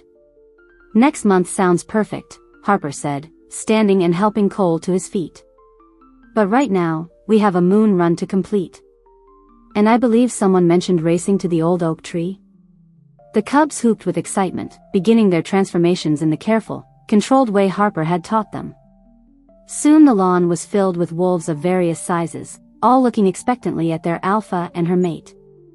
Harper shifted last, her golden wolf form striking in the moonlight. She nuzzled against Cole's darker coat, a gesture of affection and acceptance that made his heart swell with happiness. Then they were running, the whole pack streaming across the estate's moonlit grounds like a river of joy and freedom. They were family, they were home, and they were finally, completely free. Behind them, the mansion stood proud and welcoming, its windows glowing with warm light, a beacon for any lost child who might need sanctuary. Harper had kept her promise to transform the estate from a prison into a haven, and she would spend the rest of her life making sure it remained a place where love triumphed over fear. As they reached the forest's edge, Harper threw back her head and howled, not in pain or fear, but in pure, boundless joy. Her pack joined their voices to hers, their song echoing across the mountains with the promise of new beginnings and the certainty of love that would last forever. The future stretched ahead of them, full of challenges and adventures and children who would need their protection. But whatever came next, they would face it together, a pack forged in fire and bound by choice, stronger than any magic and more precious than any treasure. They were home. Epilogue. 1 year later. Harper stood in the kitchen of Blackthorn Estate, now officially renamed Haven House, watching the controlled chaos of a household full of supernatural children preparing for their weekly packed dinner. The mansion's kitchen had been completely renovated, expanded to accommodate what had grown from 8 cubs to nearly 20 young supernaturals who'd found their way to their door. Finn, stop trying to season the salad with magic, Harper called without turning around, her supernatural senses picking up the telltale shimmer of power being misused. We've talked about this. But it tastes better when I add a little enhancement spell, 12-year-old Finn protested, though she heard him obediently put down his hands. And what have I told you about enhancement spells on food? That they're a crutch for people who don't want to learn to cook properly, Finn recited with exaggerated disappointment. But Harper, your cooking is already perfect. I was just trying to make the vegetables taste as good as your pot roast. Harper smiled, turning to ruffle Finn's dark hair. In the year since their freedom, all the original cubs had grown, not just physically, but emotionally. Finn had discovered a talent for elemental magic that complemented his werewolf abilities. Ethan, now 17, had become her unofficial second-in-command, helping to manage the increasingly complex logistics of their growing family. The twins, Rosa and Rico, had developed into the pack's early warning system, their ability to sense newcomers from miles away proving invaluable. And Stella, sweet Stella, had blossomed into a confident 7-year-old who served as the official welcomer for new arrivals, her innocent joy helping traumatized children feel safe in their first days at Haven House. Harper. A new voice spoke from the kitchen doorway. Mrs. Chen. Harper turned to see Megan, one of their newest residents. 14 years old, the girl had arrived 3 weeks ago after her pack was killed by hunters. She was still jumpy, still prone to nightmares, but Harper could see her beginning to heal. Just Harper, sweetheart, Harper said gently. What can I do for you? Ethan said I should ask you about the education program? I missed a lot of school before I came here, and I don't want to fall behind. Harper's heart clenched with familiar protectiveness. Each child who came to them carried their own scars, their own fears, their own dreams that needed nurturing back to life. Of course, Harper said. We have tutors who work with kids at all levels, and several of our older residents are excellent teachers. Zara's particularly good with mathematics, and Logan knows more about literature than some college professors. Megan's face lit up with the first genuine smile Harper had seen from her. Really? I love reading, but I haven't had access to many books. Then you'll love our library, Finn said enthusiastically. Cole had them rebuild it last month, and now it has sections for everything: supernatural history, fiction, magic theory, even comic books. Comic books? Megan asked, a hint of childhood wonder creeping into her voice. Tons of them, Finn confirmed. Stella's particularly fond of the ones with flying superheroes.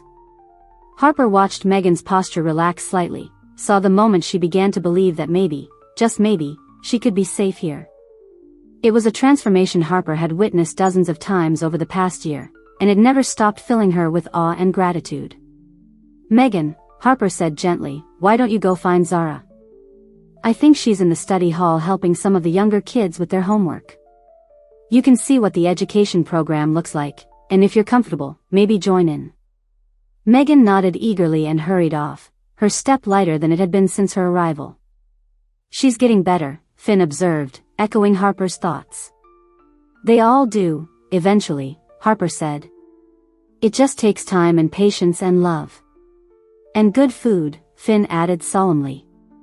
Speaking of which, your pot roast smells amazing. Harper laughed, checking the oven. 30 more minutes. Why don't you go tell everyone dinner will be ready soon? Finn bounded off with the energy of a young werewolf who felt completely safe in his territory. Harper took a moment to savor the quiet, listening to the sounds of her home, laughter from the living room, someone practicing piano in the music room Cole had added, the gentle murmur of conversation from the study hall. Strong arms wrapped around her waist from behind, and Harper leaned back against her mate's solid chest. The mating ceremony 6 months ago had been everything the Cubs had promised: beautiful decorations, dancing under the stars, and enough cake to feed a small army. But more than the ceremony itself, Harper treasured the daily reality of being mated to Cole Riverside. Good day? Cole asked, pressing a kiss to the top of her head.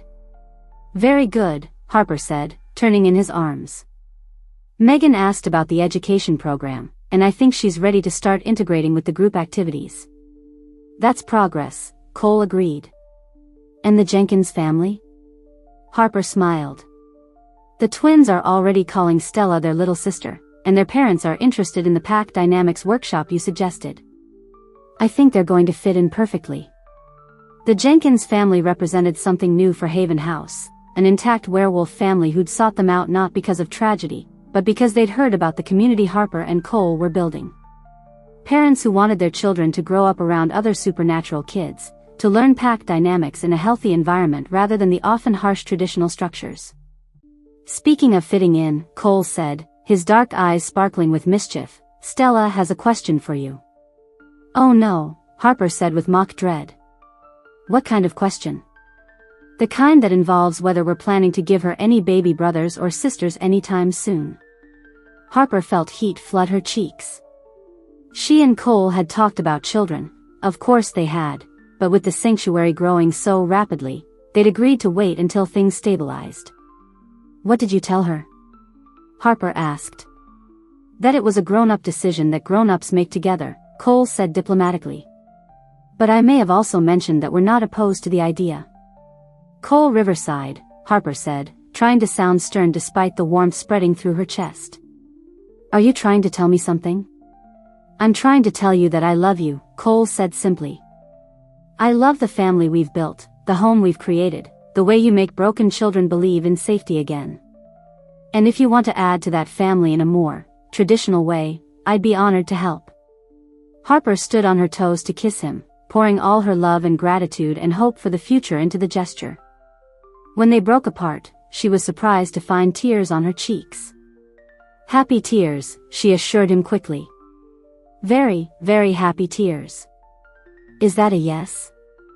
Cole asked softly. That's a yes, Harper confirmed. Maybe not right away, but, yes. I want it all, Cole. The sanctuary, the cubs we already have, and babies of our own to add to the chaos. Cole's smile was brilliant enough to power the entire mansion. Stella's going to be insufferable when she finds out she was right about us wanting kids. She already is insufferable, Harper pointed out. But in the most wonderful way. A crash from the dining room interrupted them, followed by Ethan's voice calling, "It's okay. Nobody's hurt. But we might need a new chandelier." Harper and Cole looked at each other and burst into laughter. "Welcome to parenthood," Cole said, grabbing Harper's hand. "Shall we go see what disaster our children have created now?" "Our children," Harper repeated, loving the sound of it. "All of them." They walked hand in hand toward the dining room, where 20 young voices were already launching into explanations, accusations, and requests for help cleaning up whatever had been broken. Harper could see Ethan directing the cleanup with the authority of a future alpha, while Stella stood on a chair trying to reach the crystals that had fallen from the chandelier. "Family meeting after dinner," Harper announced, and the room fell silent. "And before anyone panics, no one's in trouble. Cole and I just have some news to share." The cubs, all of them, from 7 to 17, looked at each other with the kind of anticipatory excitement that told Harper they'd figured out exactly what kind of news it might be. "Are we getting a baby?" Stella asked with the directness that only a 7-year-old could manage. "Eventually," Harper said, and the room erupted in cheers. As Cole helped her set the table for their weekly family dinner, Harper looked around at the faces of the children they'd saved and who had, in turn, saved them. This was what love looked like, messy and loud and absolutely perfect. This was what home meant, not a place, but people who chose each other every single day. Outside, the sun was setting over the mountains, painting the sky in shades of gold and pink.